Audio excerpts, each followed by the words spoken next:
733 ESPN 1063. WUUB Jupiter, a Good Karma Brands radio station.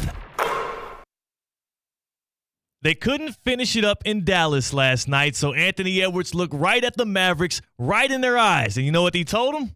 Bring gas. We're headed to Minneapolis. Live from the Anajar and Levine Accident Attorney Studios. The man, your man could smell it. Theo Dorsey is theoretically speaking. But are you a different animal and the same beast? What does that mean, Kobe Bryant? Streaming live on YouTube. Here's Theo Dorsey.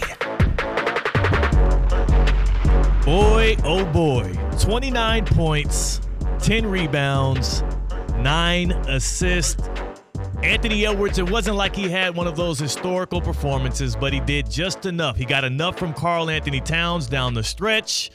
The T-Wolves, who have led late in the fourth quarter of all 4 games of the Western Conference Finals, finally stopped tripping over themselves, and they finished one. 105-100, Minnesota over Dallas. When it seemed like we were going to have to wait all the way until June 6th, more than a week, for more NBA basketball, when it seemed like the theatrics of the Western Conference Finals and really the NBA playoffs as a whole were going to be stopped at a standstill for a very long time. I mean, Anthony Edwards, the kid that did, the man that doesn't have a fan bus, doesn't have a bandwagon, but instead –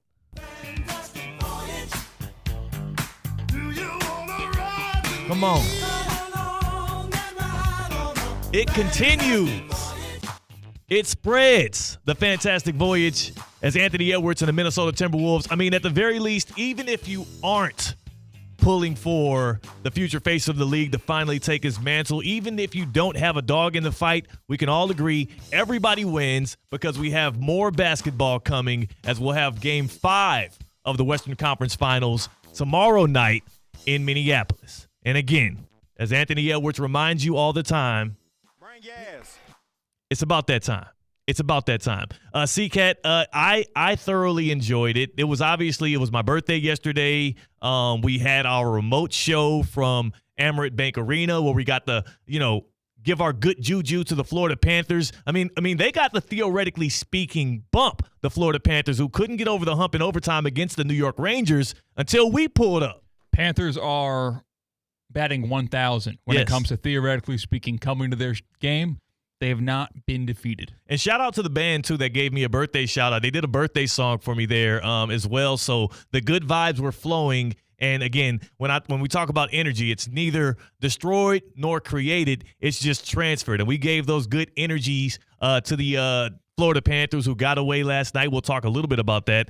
Sam Reinhart in overtime, getting it done with a little over a minute left or a little over a minute into overtime. Florida Panthers tied up 2-2 in the Eastern Conference Finals. That next game going to be back at Madison Square Garden tomorrow as well. So again, a great birthday for me. We got more NBA basketball, and beyond the fact that the Minnesota Timberwolves got it done last night, beyond the fact that Karl-Anthony Towns was good down the stretch last night, it's got me thinking almost even bigger. It's got me thinking, dare I say, a little irrationally today, Christian. And I mean, number one, and I barely ever call you Christian Cat. Yeah, that was weird. That was very weird. That was very strange. I tried to roll right over it, but I'm glad you're calling me out on it. Crazier things have happened in sports than what I am about to project right now. I know that it's never happened before. It's going to sound irrational. But coming off of the win last night for the Minnesota Timberwolves and the good energy and vibes I see coming out of Minneapolis, and knowing that the Timberwolves have been right in it in every single one of these games in the Western Conference Finals, I'm getting a little irrational, and I'm going to admit to you something right now. I believe these Minnesota Timberwolves, led by that guy, Anthony Edwards, can come back in this series and win it in 7 to advance to the NBA Finals. You said can. They can do it. They can. Are they going to do it? I can't go that far yet. I can't go that far. I know it's weak. I can't say they are going to do it, but what I will say is I do believe that they will force a Game 6 at the very least. Game 5 is going to be tomorrow night in Minneapolis. They're going back to the Target Center, and the reason I say that is because it all starts right up here. You say it's weak of me. I don't get to control what happens on the court, but you know who does? The players that line up and go after it at the bat every single night. Karl-Anthony Towns, who had a huge bounce-back game, he was shooting historically poor from beyond the arc and historically poor from the field. He looked great last night. He shot 9 for 13, 4 for 5 on three-pointers, and they gave him 10 points down the stretch in the fourth quarter, the final frame, to seal up that victory.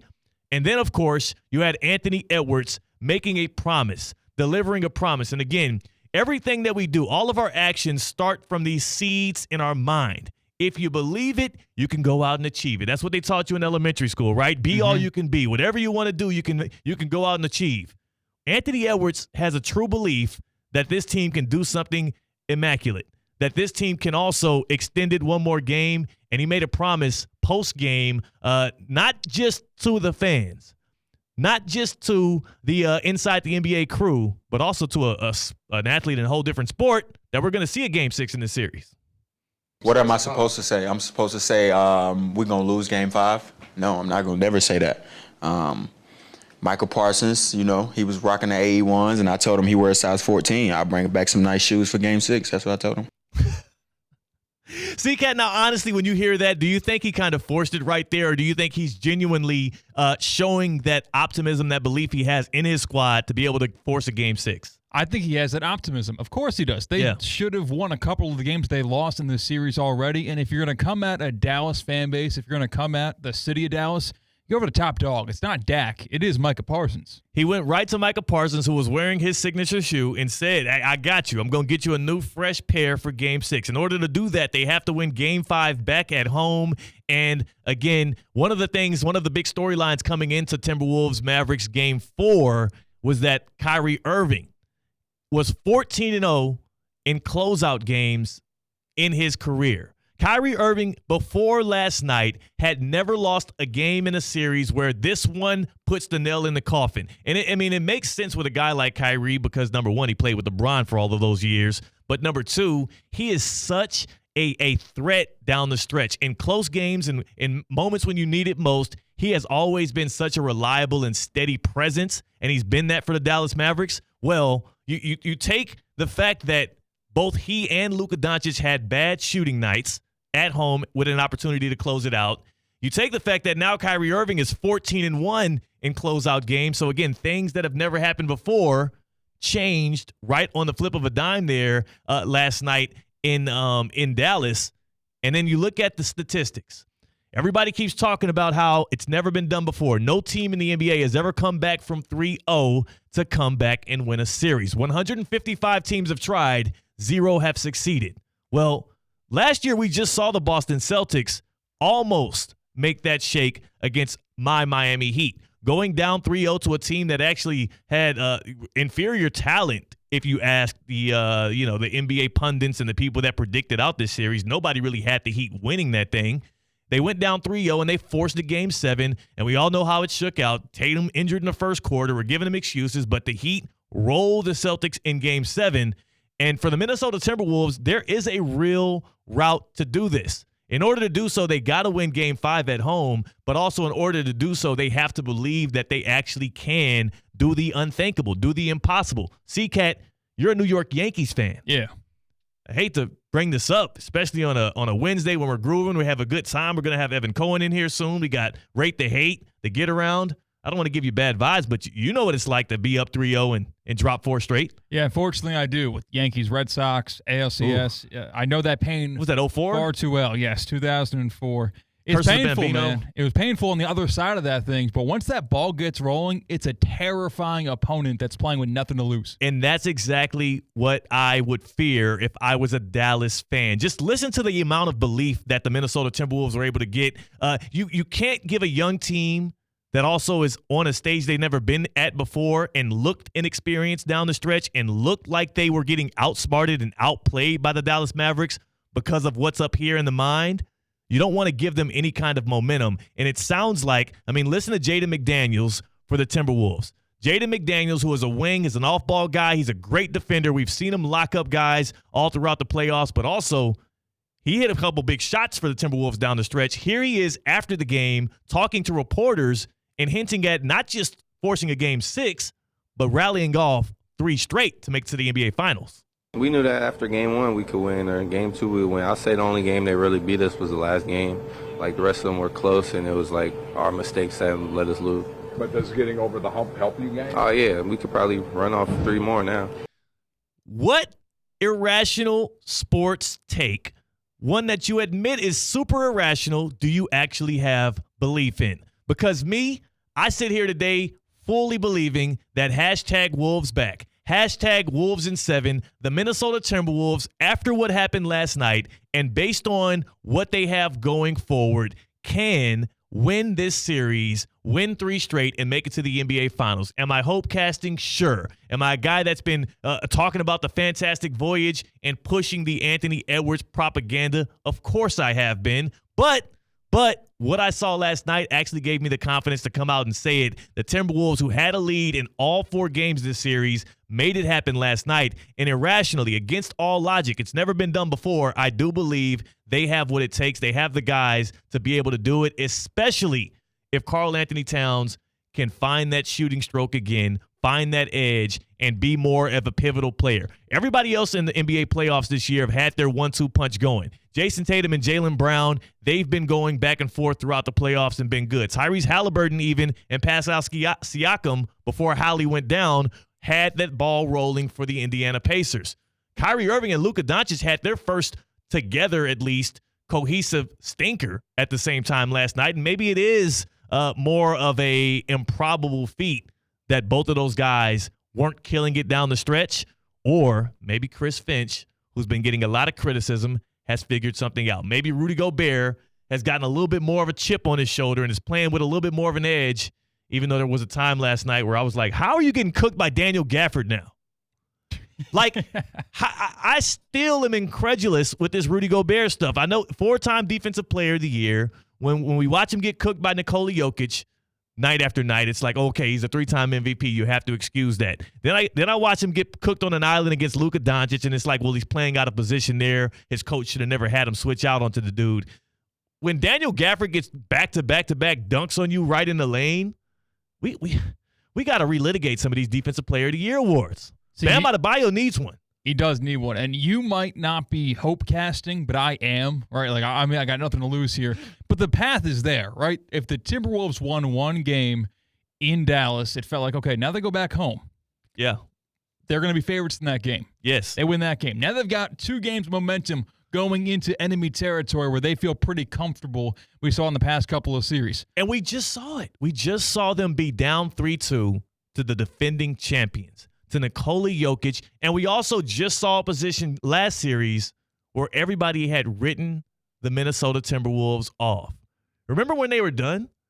Like just a week and a half ago, the same people that were beating the drum, Chris Canty on Unsportsmanlike, I believe even Charles Barkley on Inside the NBA, everybody that had a microphone in front of their face was saying, oh, yeah, it's over with. They're down 2 to the Nuggets. The Nuggets are going to win in 6, wrap this series up. And here we are again, the T-Wolves down 3-1. And if Anthony Edwards is going to have his superstar moment, his pivotal moment like right now and really become the face of the league, why not do something that's unprecedented?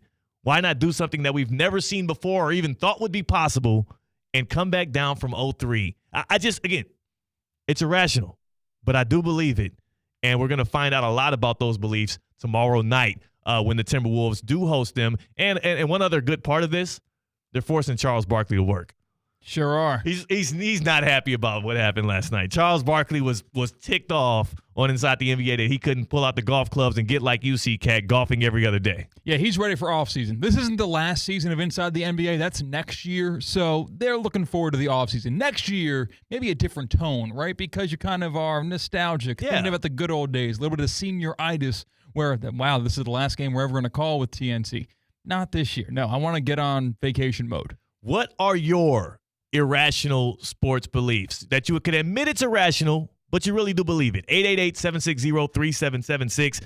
888-760-3776. Call into the Baptist Health Hotline, 888-760-3776. What are your irrational sports beliefs? Are you experiencing foot and ankle pain and need to see an expert in the field?